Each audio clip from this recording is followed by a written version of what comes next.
Boa tarde a todos e todas, meu nome é Rafael Fuma dos Santos e eu vou apresentar o trabalho intitulado Sistemas de Cultivo Ilegal de Cannabis ao Redor do Mundo, que foi escrito sob minha autoria e coautoria do meu professor e também orientador, Celso Antônio da Fonseca Rosas.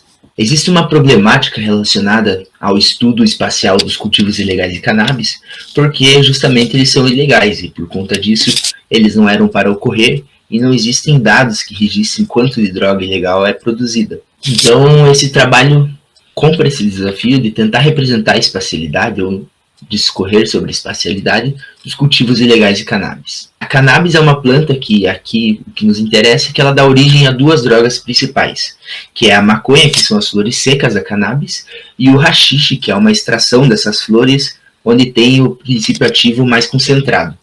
Então, na esquerda vocês podem ver as flores da cannabis e à direita a extração feita do seu material psicoativo. E além disso, a cannabis ela pode ser cultivada de duas formas. Existe a modalidade de cultivo outdoor, que é feita ao ar livre, e a modalidade de cultivo indoor, que é feita em tendas ou dentro de casas, que buscam simular o ambiente externo de onde a cannabis ela cresceria naturalmente.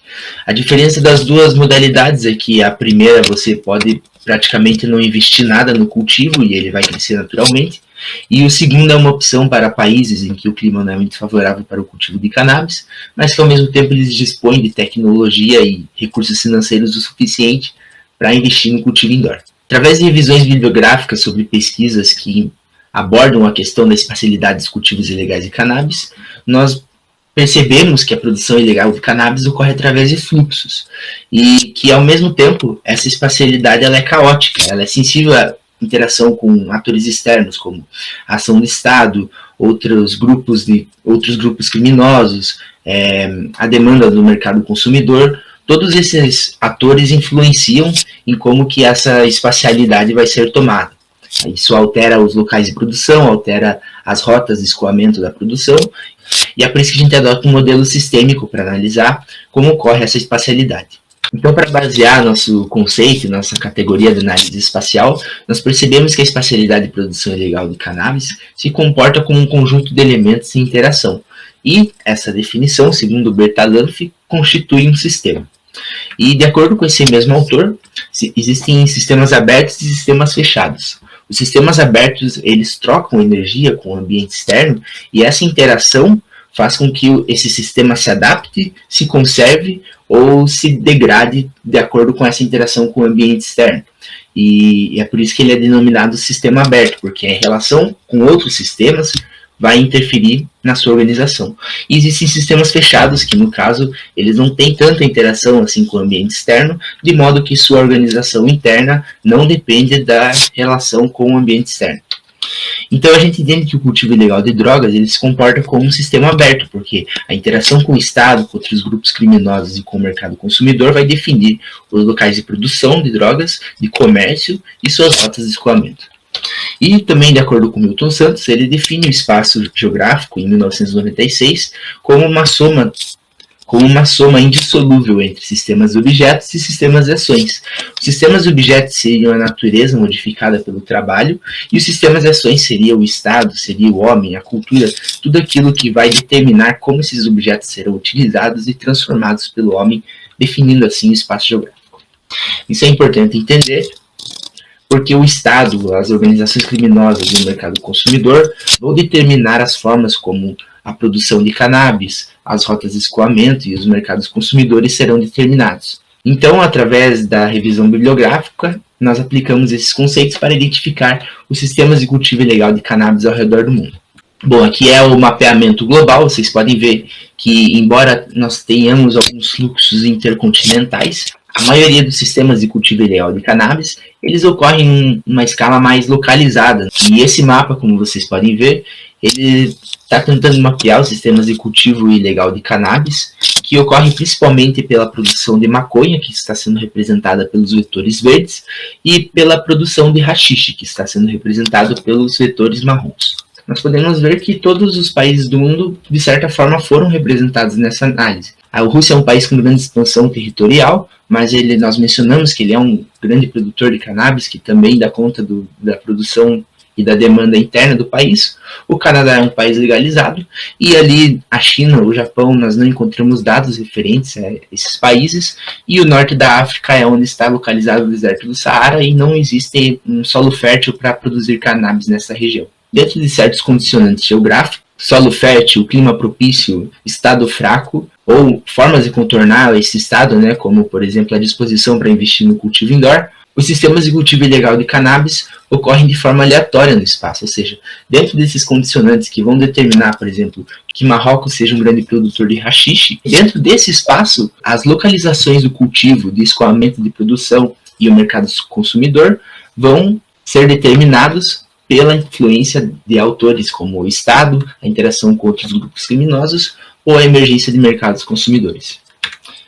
Então a gente fez esse modelo sistêmico para tentar representar como funciona a interação do sistema ilegal do cultivo de cannabis. Dentro da territorialização contingente do tráfico de drogas, nós podemos perceber que os locais de cultivo de cannabis são determinados pela interação entre os sistemas de ação e objeto. Os sistemas objetos são a geografia física, a infraestrutura, as logísticas espaciais, relevo, clima, e os sistemas de ações são o Estado, o mercado consumidor, os traficantes de drogas, os trabalhadores rurais, que vão escolher os locais de cultivo de cannabis de acordo com a emergência de mercados consumidores e outros condicionantes geográficos. O dinheiro que é lucrado nessa atividade ilegal é reinvestido no sistema como forma de retroalimentação, e isso vai fazer com que os traficantes determinem novos espaços de cultivo de cannabis, que vão precisar de novas rotas de escoamento e provavelmente podem ser destinados a diferentes mercados consumidores. O padrão sistêmico mais observado é aquele no qual as famílias em cenários de crise alimentar são exploradas pelas organizações criminosas de tráfico de drogas. Mesmo nos países mais desenvolvidos, como nos países da Europa, os Estados Unidos, que possuem produção ilegal de cannabis suprida pelo cultivo indoor, nesses locais de cultivo são contratados imigrantes estrangeiros ilegais que também são explorados como uma única forma de renda dentro desses continentes, dado sua situação de imigrante ilegal. Após definido o local de cultivo, escoamento e produção, é destinado aos centros urbanos mais próximos.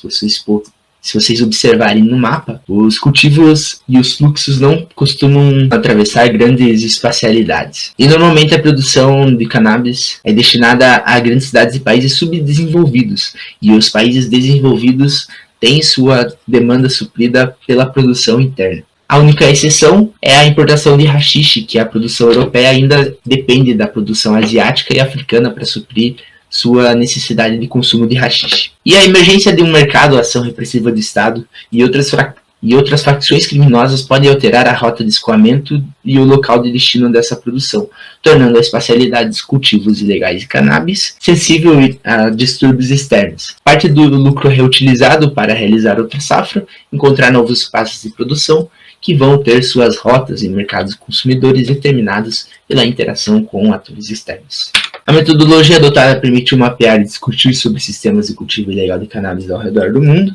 Nós acreditamos que o modelo sistêmico, de entender que o condicionamento geográfico, como por exemplo a localização do Paraguai, é propício para a emergência de cultivos ilegais de cannabis, mas que dentro desse espaço ele ocorre de forma aleatória, sensivelmente determinada pela interação com atores externos. E além disso, esse estudo também constitui uma forma de experimentar a metodologia da análise espacial, que adota o conceito sistêmico para a investigação espacial, que também é um campo de pesquisa na geografia que merece maior esclarecimento e experimentos. Muito obrigado a todos e todas. Aqui estão algumas das referências utilizadas e eu espero que esse debate tenha agregado de alguma forma para as discussões sendo realizadas aqui no evento do CPIAL, beleza? Boa tarde a todos e todas e estaremos aí para esclarecer as dúvidas referentes à apresentação.